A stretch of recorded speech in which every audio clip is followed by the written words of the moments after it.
Que muitas pessoas acham que esse tipo de problema não tem solução. Desistem da carreira, vão fazer outra coisa, entendeu?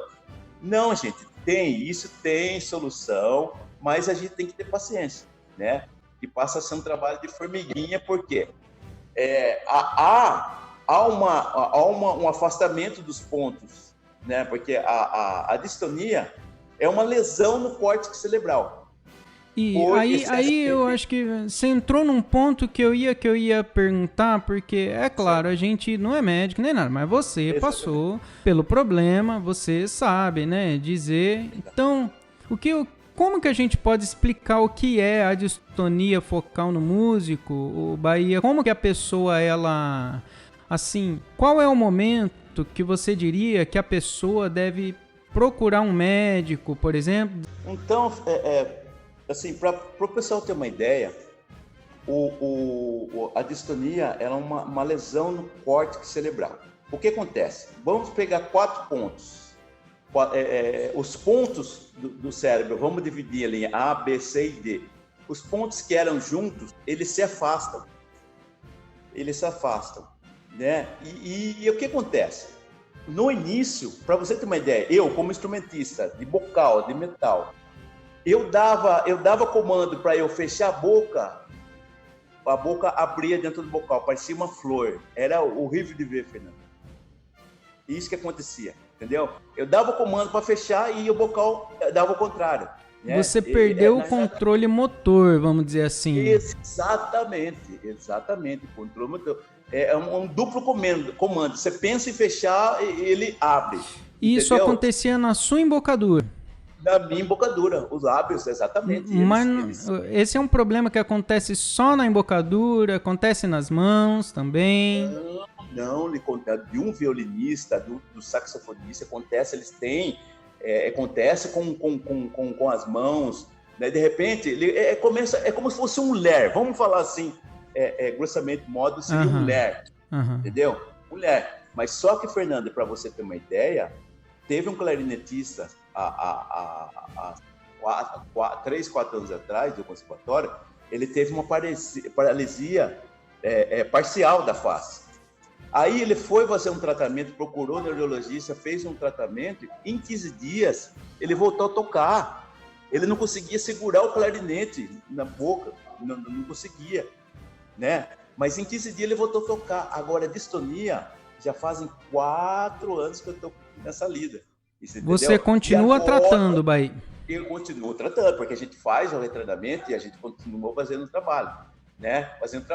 Agora, hoje, para você ter uma ideia, eu estou a 40% do que eu tenho como objetivo, novamente, dessa vida nova a tocar, entendeu? Então, quer dizer, em abril, depois do último concerto que eu fiz, em abril de 2016, uma semana depois eu não conseguia tocar uma nota, pra você ter uma ideia. Conseguia tocar um Fá da 4ª linha.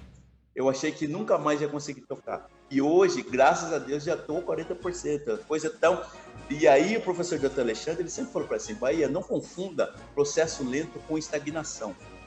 O trabalho da distonia, do retreinamento da distonia, é a gente encontrar outro caminho. Por exemplo, a gente vai para Tatuí por Tietê, por Sequilho. Não, agora, a partir de agora a gente vai pela Castelo Branco para depois pegar novamente. A gente procura outras vias para poder chegar ao mesmo objetivo, entendeu? Então a gente procura um processo de retreinamento para a gente enganar o cérebro para que a gente possa chegar ao objetivo, que é voltar a executar novamente o instrumento.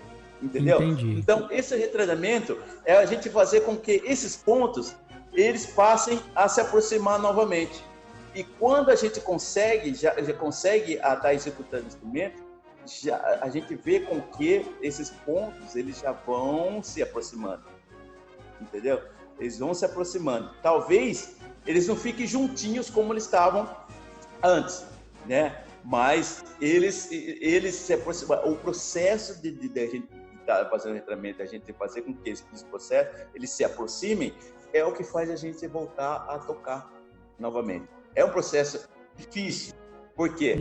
É muito gradual, é um trabalho de formiguinha. Tanto que muita gente, muitos musicistas, eles desistem, né, no meio do caminho. E o que o professor Dr. Alexandre, ele aconselhou?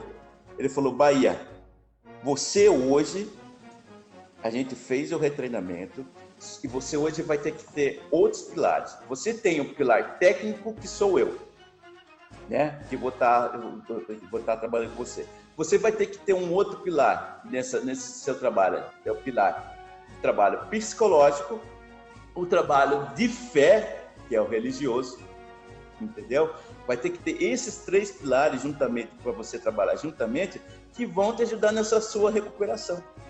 Então, quer dizer, Fernando, o quarto pilar, o que é? Ele falou assim, eu quero que vocês eu sempre aconselho vocês a estudar uma nova língua, a estudar, fazer uma nova graduação e vocês a praticar um esporte. É aí que é. E aí, nesse conselho do professor Alexandre, Dr. Alexandre, foi a gente escolher um esporte que a gente se identifique. Ou é caminhar, ou é correr, né? Ou é pedalar, ou é ter fazer alguma arte marcial. E o que foi para mim? Para mim, Bahia foi eu pedalar, com uma grande paixão que eu passei a ter, que é pedalar, fazer mountain bike. Para mim, isso ajuda, está ajudando muito nesse processo, porque quando a gente vai pedalar, Fernando, a gente não pensa em nada, a gente pensa na respiração, a gente pensa como que está o condicionamento, hoje está legal, hoje eu vou conseguir render. Tá rendendo. Minhas pernas vão virar, não, será que vai dar cãibra? Não vai dar cãibra, começou, mas já vai, entendeu? Cara, a gente não pensa em nada, a gente pensa só no condicionamento físico, entendeu? Outro esporte que eu curto muito, que nessa pandemia eu precisei dar um tempo, né? E também porque o problema que eu tive precisei fazer um fortalecimento dos joelhos, foi que eu treinei Krav Maga. O Krav Maga foi uma arte marcial que eu me apaixonei muito também, que é defesa pessoal. Mas eu não fiz, eu não fui estudar também, fazer Krav Maga para ser um lutador, não, para sair brigando. Não, é para ter fazer uma parte dos pilares que o professor passou para mim.